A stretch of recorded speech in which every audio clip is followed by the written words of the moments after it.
Welcome to Quavertv. I'm Quavertv. Today we're going back to 1987. Michael Jackson is lighting up the globe with Bad, redefining what it means to be a pop icon. But while MJ is dancing across every screen in America, another kind of bad is bubbling out of Queens. Harder, grimier, raw, and it's coming from a teenager who already knows he's not just part of the game, he's carving his name into it. That voice, LL Cool J. And the track, I'm Bad.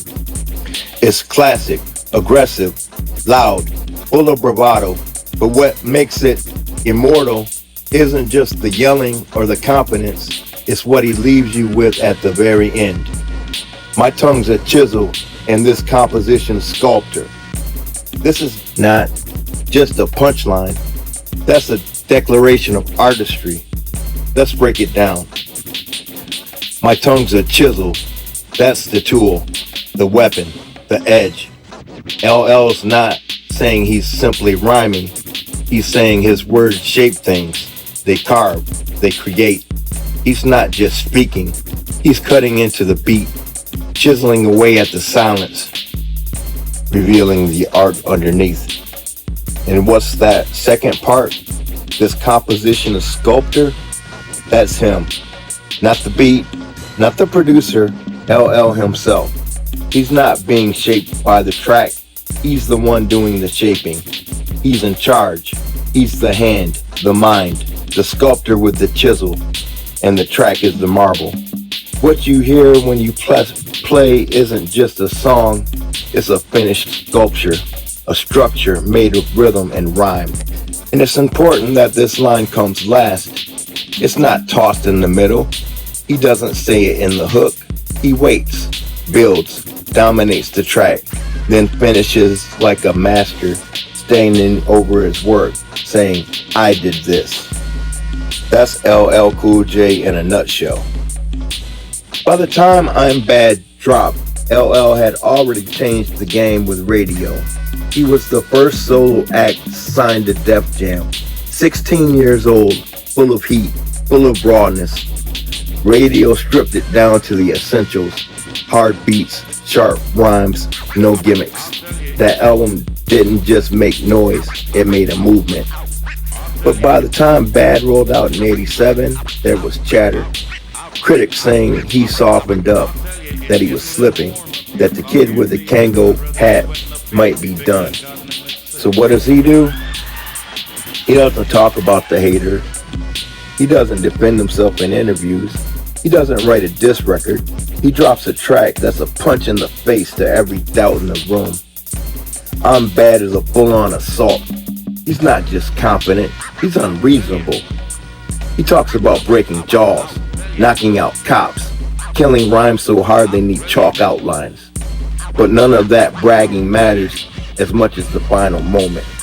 My tongue's a chisel in this composition sculptor. The line's so slick it may have gone unnoticed. It's the calmest, and somehow it hits harder than all the shouting, because that's where the genius is. And that one sentence, LL tells you this isn't just ego, it's craft. This is about building, about deliberate execution. Every line before it is a hammer. That final line, that's the signature in the corner of the canvas. And what's even more brilliant is what it says about LL's understanding of himself. This is a kid, let's be real, he's 19, who already knows he's not just a performer, he's an architect, a designer, a creator. And that idea that MCs are builders wasn't the dominant mindset yet. Rappers were entertainers, hustlers, poets, but sculptors? That was LL stepping outside of the lane, claiming more than just lyrical dominance. He was claiming artistic identity. Let's talk about the production. The beat on I'm Bad is big, sparse, but aggressive.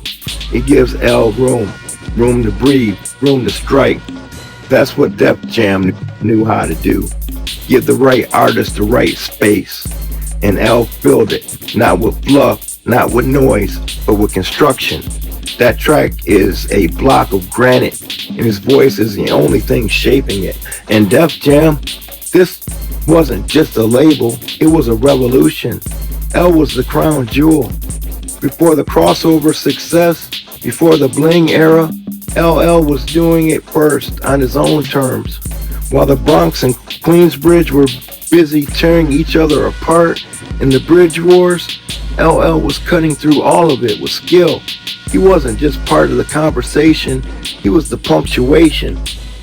Now let's talk legacy. LL didn't fade, he didn't become a footnote. He became one of the longest running names in the game. From Rock the Bells to Phenomenon. From lip-licking love ballads to TV crime dramas. LL never stopped moving, and he never stopped building. Because once you understand your voice is a chisel and you're the sculptor, you never stop shaping your legacy.